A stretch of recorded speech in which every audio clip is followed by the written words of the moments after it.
अस्सलाम वालेकुम। अच्छा, जो एआई के ऊपर काम कर रहे हैं वो ग्राफिक एंड डिज़ाइंस में चले जाते हैं, तो एआई आर्टिस्ट के ऊपर एक न्यू कैटेगरी ऐड हो चुकी है। अगर इसके ऊपर सर्विसेज आप लोग बनाते हैं, गिग्स बनाते हैं, तो यकीनन आपको ऑर्डर्स जल्दी मिल सकते हैं। लेकिन इसमें एक छोटी सी इंटरेस्टिंग बात यह है कि इसके ऊपर आप सर्विसेज देखें तो 15,000 क्रॉस कर चुके हुए हैं। क्यों? क्योंकि इसके ऊपर पहले से ही इतने सारे गिग्स बन चुके थे, और अब जब एक न्यू कैटेगरी ऐड हो चुकी है तो ऑलरेडी ये एक सैचुरेटेड गिग बन चुकी है या कैटेगरी बन चुकी है।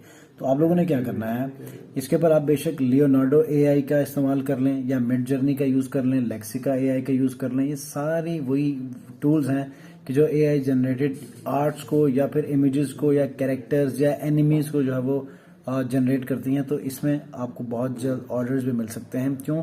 क्योंकि इसके ऊपर इस कैटेगरी में जो है प्रॉपरली ये कीवर्ड के ऊपर ये सर्विसेज दे रहा है। कैटेगरी के ऊपर आप चूज करके अपनी गिग बनाएंगे तो आपको वहां पर अच्छी जो है रैंकिंग मिलेगी। Thank you.